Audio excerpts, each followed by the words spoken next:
Hello and welcome to the Starting Death Guard series, the series in which we go from your first purchase to your first 2,000 point army list, and everything in between for the Death Guard faction. In this video we'll be looking at the different HQ choices for the Death Guard forces, and how they function on the tabletop. The following list of choices is from the most popular to the least popular within tournament play, and in the cases where there was no representation within tournaments for a certain HQ choice, I had to use my own opinion in order to rank where it would fall upon this list. One thing I should mention before we get into the choices themselves, that the Death Guard are somewhat limited in terms of how they can structure their HQ choices, and those restrictions are that they are only allowed to have one Lord of the Death Guard per detachment, as well as only being allowed one Daemon Prince per detachment. This last restriction is actually rather weird because the Daemon Prince is a Lord of the Death Guard himself, so it's a bit redundant to say that you're only allowed one Daemon Prince per detachment, as you're already restricted by the Lord of the Death Guard keyword that he has. Maybe in some edition he didn't have it, and he could have taken a Daemon Prince alongside something like a Lord of Contagion or a Lord of Virulence. Who knows, maybe at some point that'll be errated as well, and we'll be allowed to take both.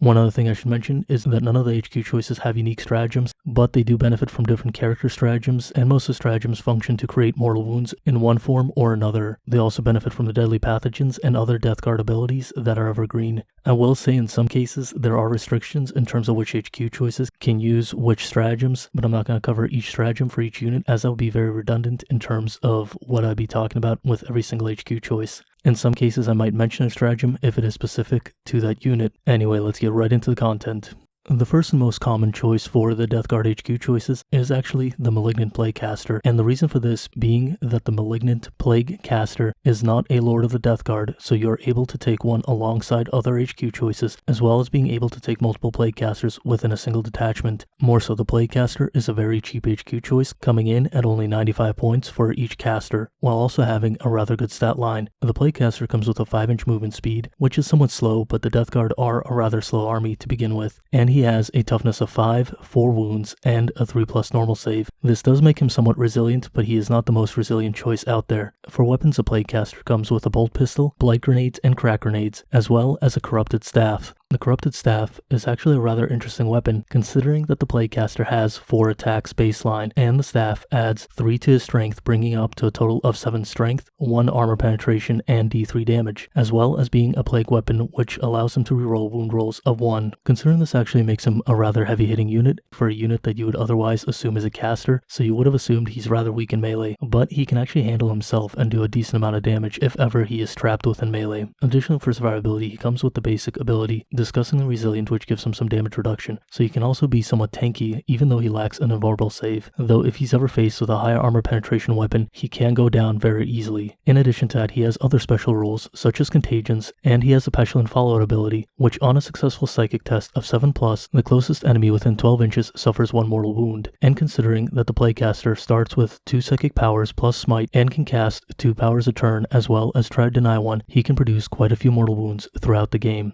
The majority of the Death Guard psychic powers are very usable and do see play at one time or another, with the most popular abilities being Putrescent Vitality and Miasma, which are oftentimes ran in combination with one another on the single Plaguecaster, and this gives the Plaguecaster quite a lot of utility. Don't forget, you can also take the Wretched Plague Company in order to benefit your Plaguecaster even more by increasing the Pestilent Fallout ability, as well as giving him an additional psychic power if you ever need to. This can really make the Malignant Plaguecaster a very powerful force for your army, and more so many times the Plaguecaster is a great option for carrying the Skull of Goliath relic that can help generate even more additional mortal wounds. At the end of the day, you should definitely consider owning a Plaguecaster, whether you use him or not, just due to the fact that he is so low costing and can fill an HQ choice, in many cases alongside other Death Guard choices, considering that there's only one other option that can be taken alongside other HQ choices. So even if you're not really interested in playing the Plaguecaster, in many situations, if you're taking something like a battalion where you're required to take at least 2 HQ choices, you pretty much have to take 1 Plaguecaster in order to fill that requirement. So at one point or another, you're gonna have to play this guy, and that probably contributes to his popularity in many ways. However, some lists do run 2 Plaguecasters just to keep the points down and fill up the HQ choices, as he can still be very powerful on his own, even when not acting as just another filler unit.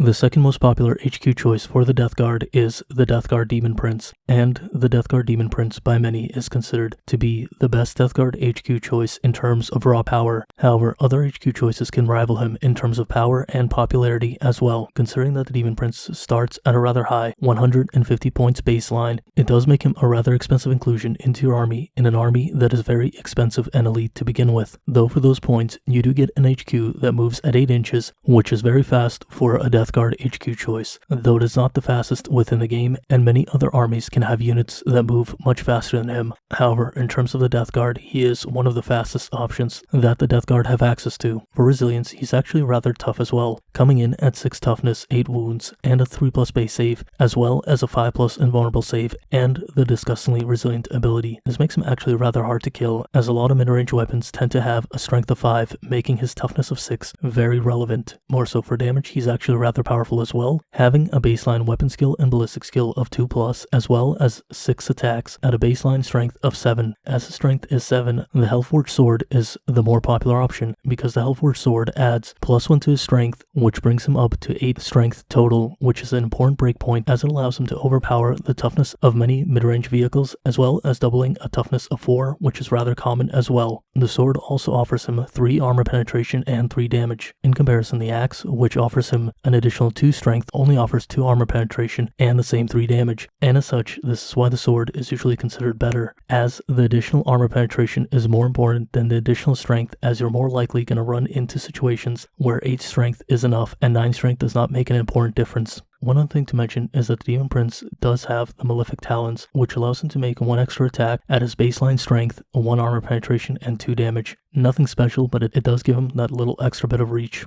In terms of other war gear options that you can give the Daemon Prince, you can give him a Plague Spewer, which allows him to have a ranged weapon. However, it is a rather short range weapon with a flamer-like profile and is not the strongest. One thing I'd like to mention is that if you fire this weapon and destroy the models that are closest to the Daemon Prince, as it has a rather short range, you could potentially make your charges that much more difficult. So in many cases, it's just better to leave the Plague Spewer off of the Daemon Prince, as you have enough damage with the sword and talons alone. Though there might be some cases where you want the Plague Spewer, as it could let you have a little bit of extra damage in the long run. However, the profile is not that interesting, and there are just better ways of getting Plague Spewers within your army if you want them. There's also the option of taking wings on the Death Guard Daemon Prince as well, though they're rather expensive at 35 points and only add 2 inches to his movement speed, bringing up the Daemon Prince to a total of 10 inches in movement speed. This isn't bad, and considering movement is at a premium within the Death Guard forces, this could be something that's relevant, and more so, the wings do give him the fly keyword, which can help him leverage his mobility even more, as it allows him to do some things that he would otherwise not be able to do with his regular movement speed. So in many cases, the fly keyword is more important than the 2 inches of mobility. However, as this is a rather high price item, it's something you should definitely think about and consider before taking, though in many cases it will be a good option to take. Finally, the Death Guard Daemon Prince has some generic abilities that he comes standard with, such as the Lord of the Death Guard aura, which allows friendly Plague Company units within 6 inches of the Daemon Prince to reroll 1s on their hit roll. Additionally, he is a Psyker, which gives him even more mileage, and as such, he is able to manifest 1 psychic power, as well as deny 1 psychic power a turn. And as he's restricted to 1 power, he only knows 1 power, and he knows the Smite power as well. You can also potentially put him in the Wretched Plague Company in order to give him the 7-fold blessing and increase his access to psychic powers, though generally I don't think that's the best idea. One interesting use case was a list that actually took 2 Daemon Princes in 2 different detachments, as you're only allowed 1 Daemon Prince per detachment. And what they did was they actually took the Daemon Princes in 2 different Plague Companies, giving them 2 different Contagion abilities by making 1 Daemon Prince the Warlord and giving the other one a second trait by using the extra trait stratagem that most armies have. And by doing this, they had 2 really fast moving Daemon Princes that both had the wings, and as such were able to get into range very easily of enemies in order to give them the modifier of 2 different plagues.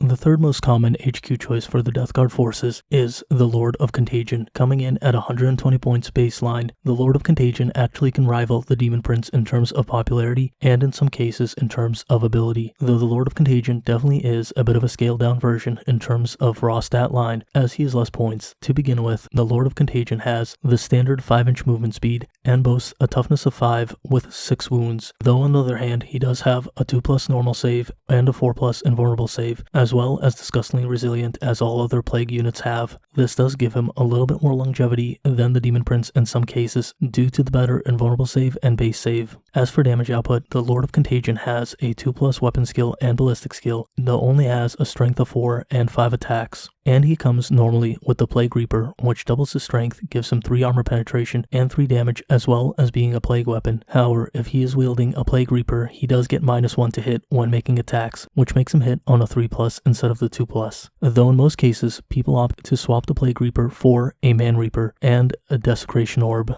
To look at the Man Reaper has 2 different modes, the first being the Cleave mode, which adds 3 strength, gives him 3 armor penetration and 2 damage, while also giving him -1 to hit. It's important to note that the +3 strength is just shy of a major breaking point of 8 strength, as we mentioned with the Daemon Prince. However, as the Man Reaper is a plague weapon in itself, you can always give it a Deadly Pathogen in order to increase its strength and reach that major break point. Additionally, the second mode is the Scything mode, which gives him +1 strength, 1 armor penetration, and 1 damage. But when using the Scything mode, the Lord of Contagion makes 2 hit rolls for each attack instead of 1. This brings him up to a total of 10 attacks, and once again when coupled with a Deadly Pathogen, it brings him up to a strength profile of 6, which does very well against toughness 3 units, and there are plenty of toughness 3 units that he is able to use the Scything profile on. As for the orb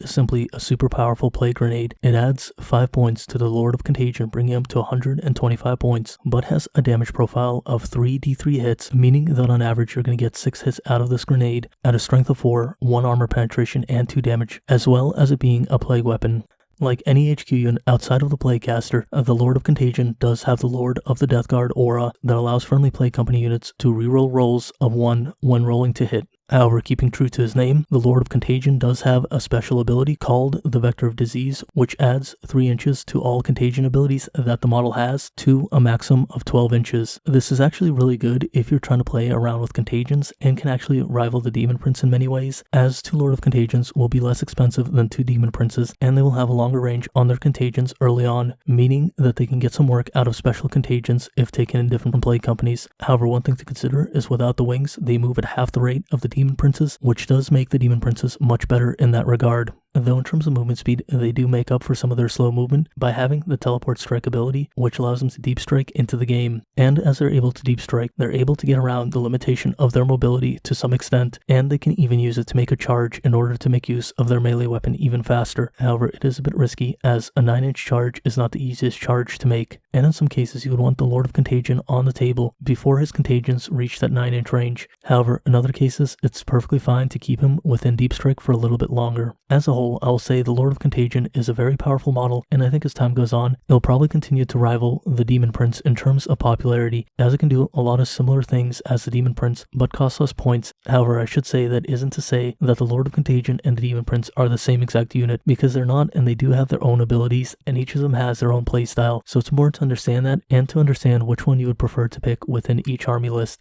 In the 4th most popular HQ choice comes the Lord of Virulence, who is the same amount of points at 120 points as the Lord of Contagion, and has the same stat line as the Lord of Contagion, as well as having the same basic abilities such as Disgustingly Resilient, Contagions, a 4+ invulnerable save, and the ever-present Lord of the Death Guard aura. Where the differences begin is in terms of the weapons that the Lord of Virulence carries in comparison to the Lord of Contagion. The Lord of Virulence comes with Blight Grenades and Crack Grenades, as well as a Plague Claw, which doubles his strength, gives him 3 armor penetration and 2 damage, as well as being a plague weapon and having -1 to hit. This isn't too different of the Plague Reaper of the Lord of Contagion. However, in addition to the Plague Claw, the Lord of Virulence comes with a Twin Plague Spewer. The Twin Plague Spewer is essentially 2 Plague Spewers combined into one, having 2d6 heavy shots at a strength of 5, 1 armor penetration, and 1 damage, as well as being a plague weapon. As is the case with all Flamer style weapons, the Plague Spewer auto hits when firing. Like most new flavor weapons, it also has a 12-inch range, and thanks to the teleport strike that the Lord of Virulence has, just like the Lord of Contagion, he can deep strike 9 inches away and fire his Plague Spewer at whatever enemy is in range of his Twin Plague Spewer. This can actually be rather powerful against weaker swarm enemies, as it can do quite a lot of damage considering the number of shots you get. More so, you can give the Lord of Virulence the Virulent Fever Deadly Pathogen, which can work rather well with his Twin Plague Spewer, as on average you'll have a total of 7 shots with the Twin Plague Spewer that all hit automatically. So on average, with the Virulent Fever ability, you'll score at least 1 mortal wound, but can can gain even more depending on how well your rolls go. Plus, in addition to that, by taking a Deadly Pathogen on the Twin Plague Spewer, you bring the strength up to 6, which is a major breaking point when fighting against swarm-style enemies, which oftentimes have a toughness of 3 or less, meaning that you double their toughness with their strength profile of 6.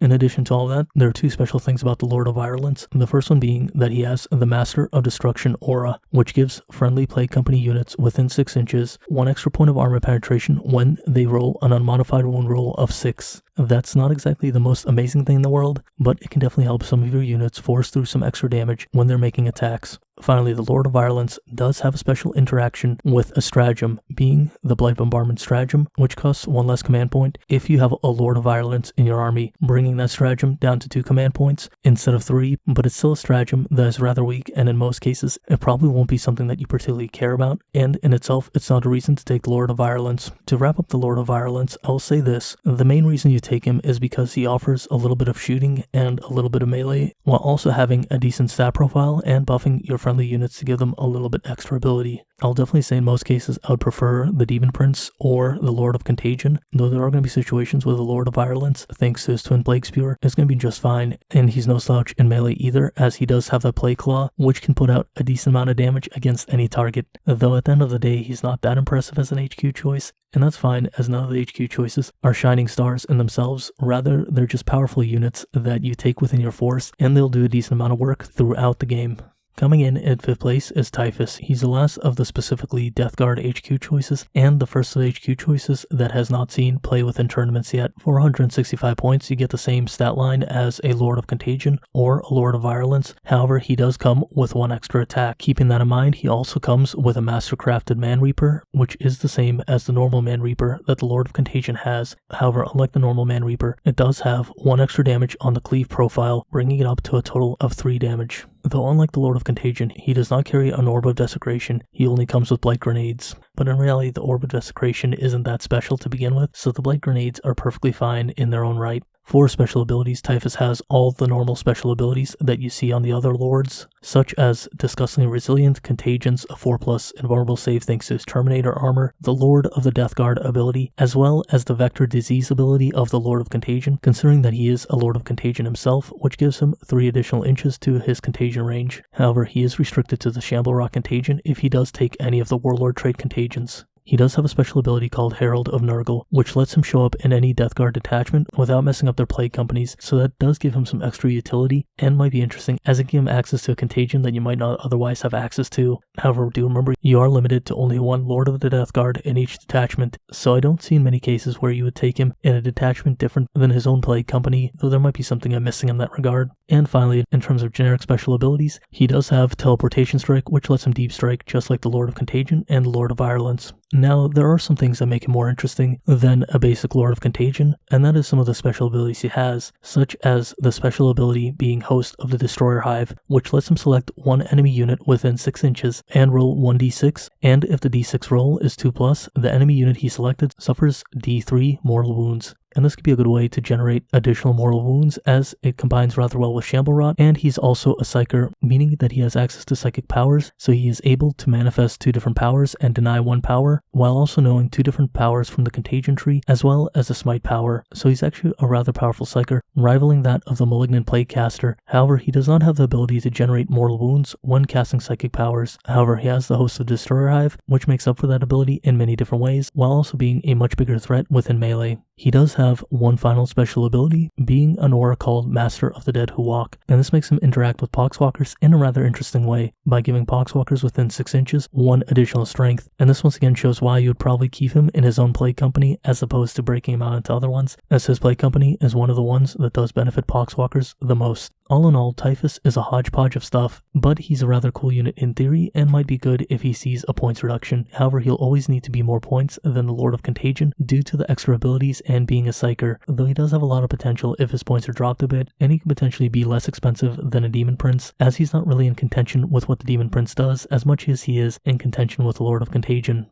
One other thing I should mention is that he's included within the Combat Patrol box, and while he himself isn't the most playable unit at this time, he does make for a great conversion of a Lord of Contagion that can give you a bit more mileage out of the Combat Patrol box, and that's always a nice thing to have, as otherwise he might end up just sitting on a shelf if he's not used as a Lord of Contagion. So it's always nice to have those options in terms of what you can do with some of your minis. Following Typhus, there are 3 generic Chaos HQ choices that can be taken within the Death Guard army and gain some benefits from being Death Guard themselves. The first of those is in the 6th position, being the Chaos Lord, and he is the least expensive option out of all of the HQ choices at 85 points. And he doesn't have the worst stat line at 2+ weapon skill and ballistic skill, 4 strength, 5 toughness, 5 wounds, 5 attacks, and a 3+ armor save. He does have a 6-inch movement speed, which is rather fast for Death Guard units. However, he does not have teleportation strike, as he is not a Terminator. On the other hand, he does have a Sigil of Corruption, which gives him a 4+ invulnerable save, which makes him almost the same as a Terminator in terms of survivability. The Chaos Lord has a lot of different war gear options, but none of them are that impressive as they're generally generic options, and if you're going to be spending an additional 5 to 10 points in order to take war gear, you might as well take a Malignant Plaguecaster instead, as you'll get a little more mileage out of him for the same amount of points at that point. Though we'll say the Chaos Lord is definitely more survivable than a Plaguecaster, so there's always that consideration as well, especially in 500-point games where you're trying to save every point that you can. Mostly what the Death Guard Chaos Lord is just going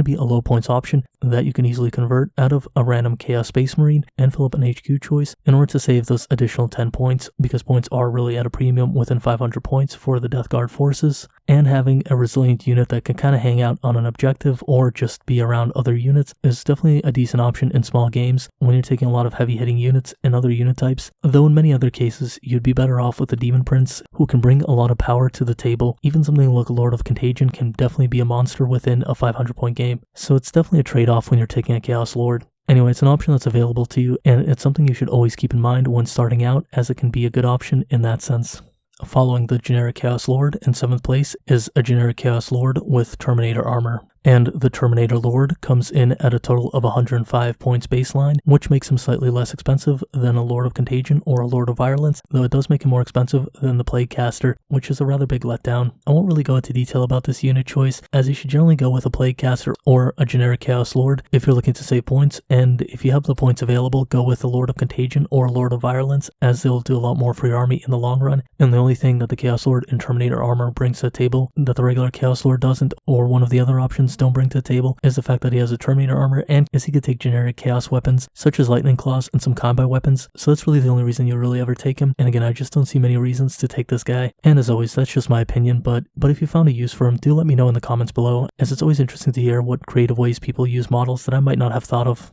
The last HQ choice for the Death Guard in 8th place is the Chaos Sorcerer and Terminator armor. The Chaos Sorcerer and Terminator armor comes in at 110 points baseline and is the only other option outside of the Plaguecaster that is not a Lord of the Death Guard, meaning that him and the Plaguecaster are the only HQ choices you can take alongside other HQ choices, and in many ways he is similar to the Plaguecaster, but you do give up the extra damage of the Plaguecaster special ability for a better basic save of 2+ and an invulnerable save of 5+, as well as gaining teleportation strike and the basic Astartes weapon choices such as the Lightning Claw and combat weapons. There might be some use case for the Sorcerer and Terminator armor, but it's somewhat limited and the survivability isn't as vital on a character as it would be on some other options. In addition to that, losing the mortal wound generation is always a bummer, considering that the Sorcerer and Terminator armor does cost enough points that he's getting close to the same cost as a Lord of Contagion or a Lord of Virulence, and costs more points than a Plaguecaster, with points being at a premium within the Death Guard forces as it is. If I had to really take a guess, I'd probably put the Chaos Sorcerer and Terminator armor above the Chaos Terminator Lord, as the Chaos Sorcerer at least has the benefit of not being a Lord of the Death Guard, so that he can fill a few more roles in that sense. But once again, the Malignant Plaguecaster is just better, and if you found a way to make use of the Sorcerer and Terminator armor, I'd definitely love to hear it as well, because it's just one of those things where I'm not really seeing it, but that doesn't mean there aren't any situations in which the Sorcerer can be usable, as there's always going to be some niche scenarios where he does find some use, and it's always good to hear those, as it shows how much diversity and creativity there can be within a game like Warhammer 40k due to how complex it is. Anyway, as always, if you've enjoyed the content, please remember to like and subscribe, as it really does help the channel out, and if you know anyone who can benefit from this video or any of the other videos on my channel, please do share the content, as it can help other players out in terms of buying and building an army. And as always, I'd like to give a shout out to my patrons for supporting the channel. Thank you very much, you guys are awesome people, and regardless if you're a patron or not, thank you for watching and have a great day. See you next time. Bye.